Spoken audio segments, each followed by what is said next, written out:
morning students, I welcome you all for the class. Today we are going to discuss regarding the first unit of computer organization. In the last class we have seen regarding the course outcomes and what is the syllabus, everything we have seen in the last class. And today in this class we will be going to start our first unit, uh, which is the basic structure of computers. So as it is the first unit, in the first unit, as we have discussed already, you will be going to look after the basic things of a computer. Fine. Basic things in the sense like what are the functionalities of the computer, and what are the different basic concepts of a computer. Everything you will be going to see in this first unit of your basic components, I mean basic structure of a computer. Fine. So in this basic structure of a computer, let me tell you, the first and the foremost topic you are having is the computer types. So computer types in the sense, like as we all know, we are having different types of computers. Like you'll be going to have a personal computer, notebook computers, like laptops, workstation computers, like many different types of computers we are having. So today we'll be going to discuss the first concept of the basic structure of computer, that is the different types of computers. So as you all know how a computer is going to be defined, a computer is defined as an electronic machine, calculating machine, which is going to take the input. First step is taking the input, second step is processing that input, and finally the third step is processing the information. So these are the three steps that is going to be done by a computer, as you are well aware of it, right? So in this class we are going to discuss regarding the different types of computers. Fine. So different types of computers in the sense like here mainly excuse me, here mainly I have mentioned 5 different types of computers. See here the first computer and the first and the foremost well aware of a computer, like as we all know, is the personal computer, and second is the notebook computer, third is workstation computers, enterprise systems, and finally the supercomputers. These are the different types of computers we are having many different types, but mainly they are categorized into these 5 different types of computers. Here when we are going to discuss regarding this personal computer, so personal computers in the sense, as we all know, like these personal computers, we are going to find mostly in our homes, schools, offices, business, etc. So these personal computers are the most common type of computers, with we are having the processing, we are having the storage units, and we will be going to have along with the input and the output devices. So this is the first category of computers, which is known as the personal computers. And when it comes to the second category, which is known as the notebook computers. So notebook computers are the advantage of this notebook computers are, these are very compact and portable. So what do you mean by compact? When you have seen in the olden days, like with the initial stages of computer, as you have already studied in your C programming, the starting stage of computers will be of a room size.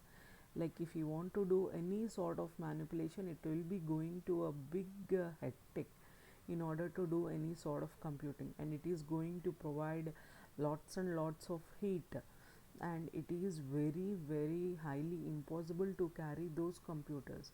As the generations are passing on, as the generations have been emerged, that size of computer has been reduced to palm tops, right? That big room size of computers, initially it was a big room size, and now it was a palm tops. What do you mean by a palm top?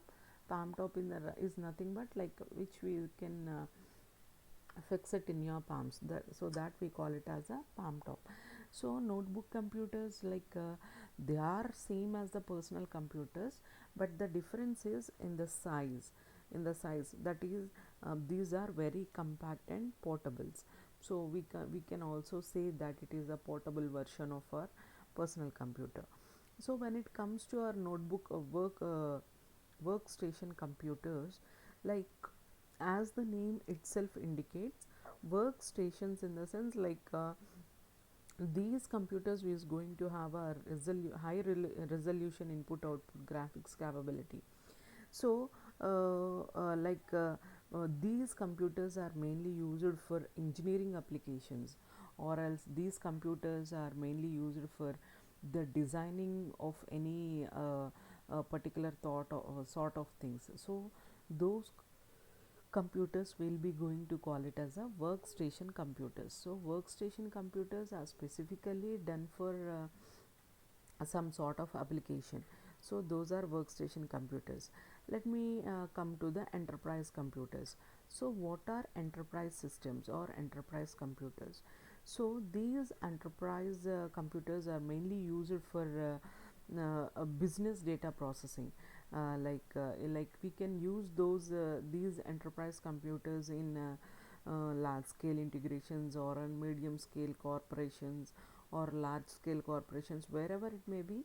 Like these are going to use for business data processing.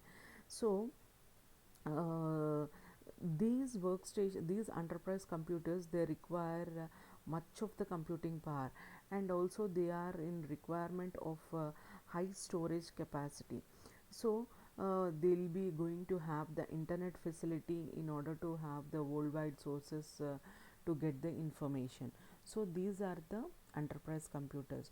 So when we comes to this supercomputers, so as we all know, these are used for large scale numerical calculations.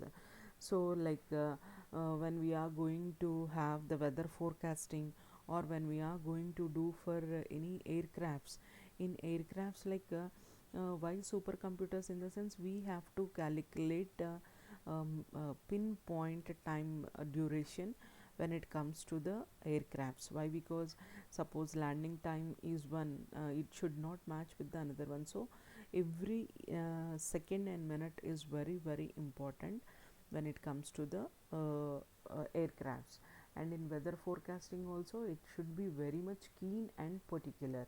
So that is how we'll be going to have these supercomputers in this weather forecasting aircrafts. When where we need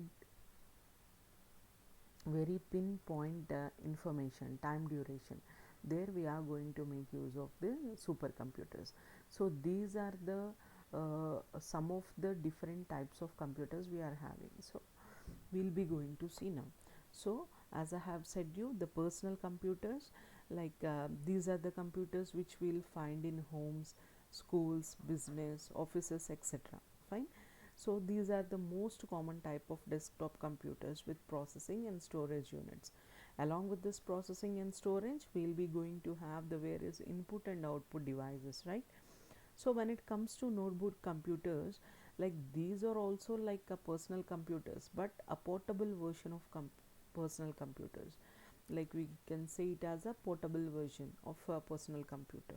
When it comes to the workstations, these are having a high resolution input output graphics capability, and these are used in engineering applications of interactive design work. So particular workstation, in the sense, and particular environment, these systems are going to be used. Enterprise computer systems, in the sense, these are used for the business data processing in medium corporations as well as in the large corporations. So last one is the supercomputers. These are used for large scale numerical calculations which are required in the applications like weather forecasting, etc. So these are the five different types of computers we are having. And the next one is functional units of a computer. Functional units of a computer, in the sense, what are the functional parts of a computer? As you all studied in your first year in the programs and PPS subject, the functional units of a computer is they are majorly 5 different parts of a computer, or they are majorly a 5 different functional units of a computer. So as you all well aware of this input unit, right? So input unit, and next one is the, this is the memory, so which is very important. And in this we'll be going to have the arithmetic unit and the control unit. This we call it as a CPU. CPU is nothing but central processing unit. In central processing unit we are going to have two items which is known as the ALU and the control unit. So when it comes to these functional units of a computer, like input devices, like first we'll be going to talk regarding the input,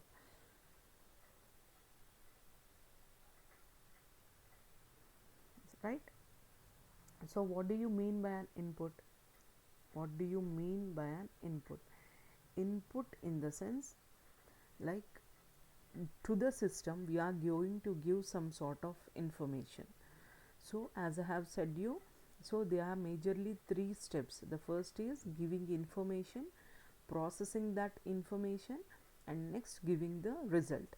So in order to get any sort of output we need to give some sort of information, right? So giving that sort of information we are going to call it as an input. So what this input device is going to do is, this input device is going to accept the information from the source program, or else it is going to accept the information from the user. So in which language the user is going to give the input? The user is going to give the input in high level language, right? High level language which is understandable by the human beings. But this high level language is not going to be accepted by the computer, or it is not going to be understandable by the computer, right? So this high level language should be converted to low level language in order to get understand by the computer. So that is the later part. So now we'll be going to discuss regarding what is an input. So input device accepts the information. So that is which information? High level language information, and then it is going to store in the memory. Fine. Without memory we can't do anything, right? After storing the data into the memory, this stored data is going to be used by the processor to perform a particular action. So the program stored in the memory, which says that it is basically converts from one source program to an object program. So object program is nothing but the machine language program. So this is the task that is going to be done by the input unit. So input unit in the sense which is going to take information from the user. After taking the information from the user, it is going to store the data in the memory. So that stored data is going to be taken by the central processing unit, that is which is the CPU. So here the first step is the so whatever the user that is going to give the information, that information is going to taken by the input device. So what are the input devices? There are majorly many different input devices. So I'll be going to discuss it later. So the most common input device what we know is the mouse. So thus through mouse we'll be going to give information. So through mouse we'll be going to give information to the computer, and the computer what it will be going to do, it will be going to store in the memory. This is the second step. After storing it in the memory, then it is going to give to the central processing unit for processing. So if it is having any sort of arithmetic operations, that is going to be done by the arithmetic and logical unit, that will be going to discuss later. So this is the input unit. So there are majorly different types of input units. Fine. Like we will be going to have keyboard, like many different input units. The first and the foremost input unit is the mouse, which is very much familiar for all, right? So that input unit based by using that, or mm, by making use of that mouse, we will be going to process the information. So that is the how we will be going to have the input unit. uh, so that is about the input unit.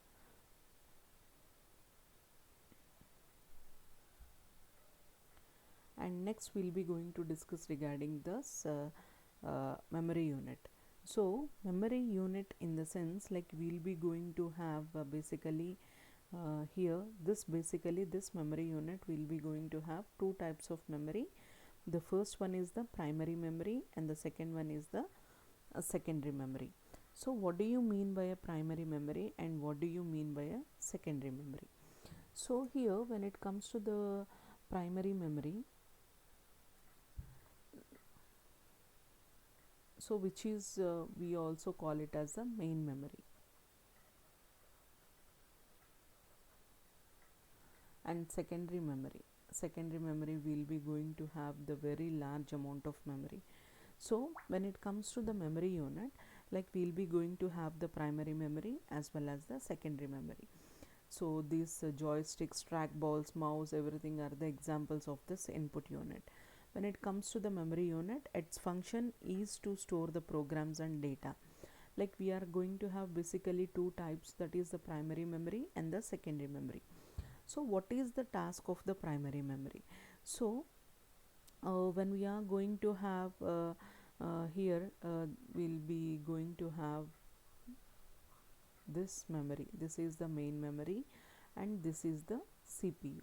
Suppose if any data wants to be performed, in the sense, so the CPU is going to fetch the data in the main memory only. So what I mean to say is, if we want any instruction to be executed by the CPU, that instruction must and should be there in the main memory. If that instruction is present in the secondary memory, this CPU will not contact the secondary memory for any sort of information. This CPU will contact only the main memory in order to have or in order to take any sort of information. So that is the importance of primary memory. So this memory contains a large number of semiconductor storage cells. Each is capable of storing 1 bit of information. So this is the primary memory. So but what is the drawback of this primary memory is, the drawback of the primary memory is very small. The storage capacity of primary memory is very small. Like we can't store much of the information in the primary memory. So that is the drawback you will be going to face in the primary memory or the main memory. So that is the reason we will be going to have the secondary memory. So what do you mean by a secondary memory? In the sense, it is used in the it is used to store a large amount of data. So how much amount of data we can store? We can store that much amount of data in the secondary memory. So the examples of this secondary memory are, like we are having magnetic disks, magnetic tapes, pen drives, floppy disk drives. So all these comes under the examples of a secondary memory. And the next important unit is arithmetic and logical unit. So arithmetic and logical unit, so it is a part of a central processing unit. So this, if CPU wants to execute any sort of arithmetic information, arithmetic or logical information, so we'll be going to send that data to the ALU. So there the arithmetic and logical informations are going to be performed. So that is how we will be going to have the ALU unit separately for doing or calculating the arithmetic and logical operations. And finally the output unit. Output unit, in the sense, which is going to display the output. So the basic function is to send the processed results in the outside world. So that is the output unit.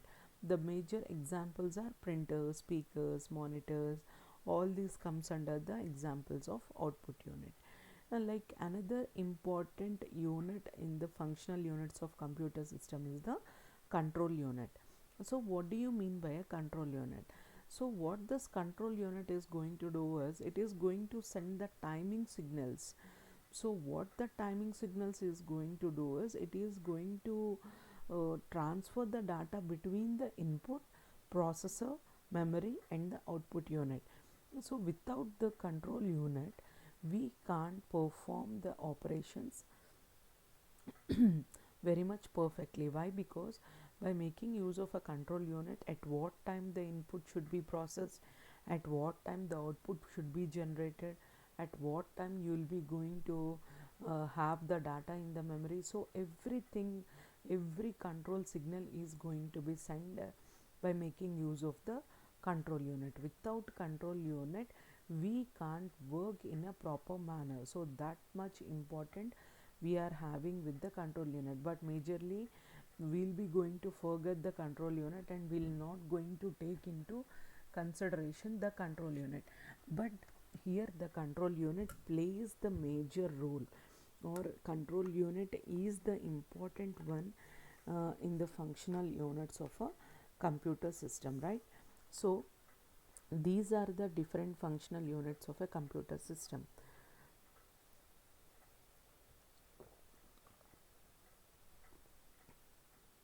So what are the different functional units we have seen? Input unit, output unit, ALU in the sense arithmetic and logical unit, and next one is the memory unit. So these are the 5 major different functional parts of a computer. So this is the basic functional parts of a computer, as you all know.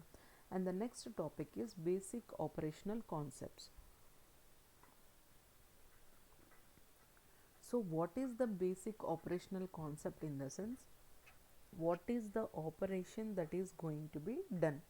So when we are going to start with the programming in this computer organization, we'll be going to make use of this mnemonic language.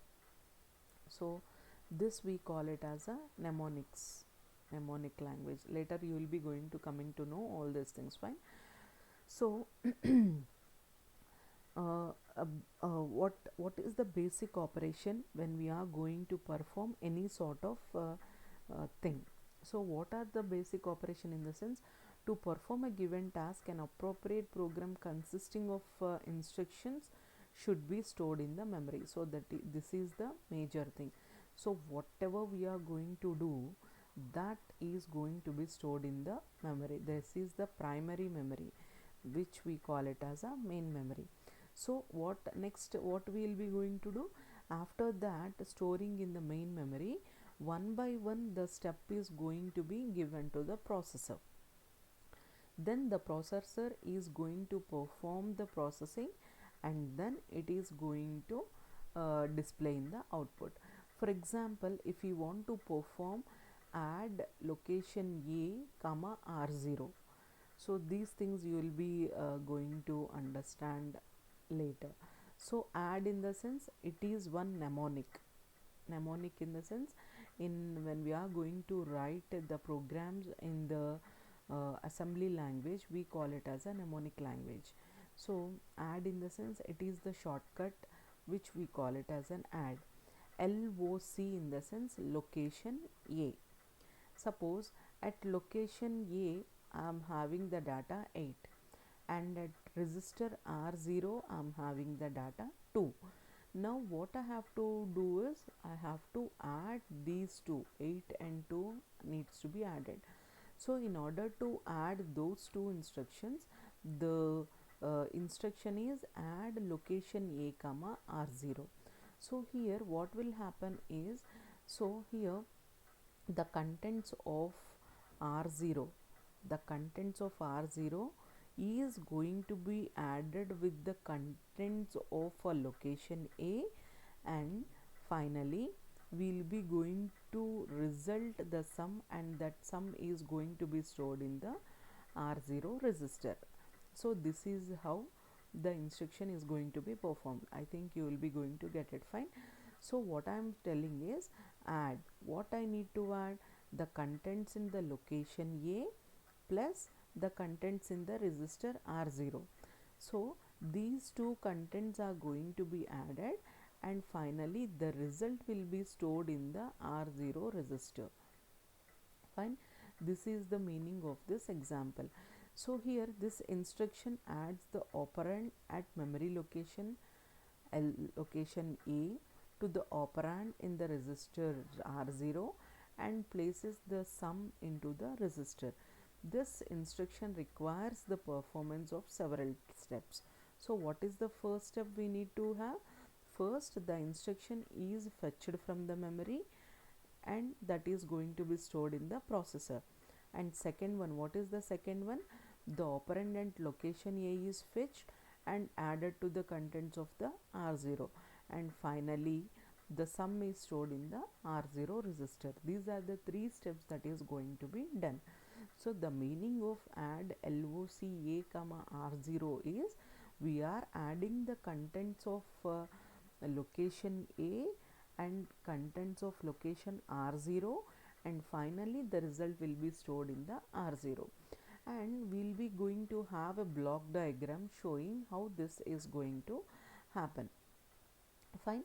So transferring transferring the between the memory and the processor are started by sending the address of the memory location to be accessed to the memory. So how these are going to be done in the sense by making use of this block diagram. So this block diagram shows, or this diagram is going to show what is happening in the memory address register, memory data register, what is a program counter, what are the different registers we are having, control unit. So this block diagram is going to show the connection between the processor and the memory. Here this is the main memory. Fine. This is the single direction bus, unidirectional. Why? Because from memory address register, so MAR in the sense memory address register, PC is the program counter, IR is the instruction register, MDR is the memory data register, and these are the different registers we are having. And we, as we all know, control unit and the ALU. From the control unit we will be going to have a bidirectional bus to the memory. Why? Because we have to contact the memory as well as the remaining parts of the system. And memory data register also, we have to take the memory, we have to take the data from the memory, and we have to take the data from the registers. So that is why it is bidirectional. And next one is memory address register, it is unidirectional. So when it comes to the operating steps, how it is going to do in the sense, initially the program is residing in the memory, usually get these through the input unit. Fine. Next, the execution of the program starts when the program counter set to point at the first instruction of the program. So what is the task of the program counter? This program counter is used to store the next instruction address. Next instruction address in the sense the processor, which the processor wants to execute which instruction next, that instruction address is going to be stored in the program counter. So that is the reason program counter is very much important, very important. Fine. So the program counter is very important because it is going to store the address of the next instruction to be executed by the processor.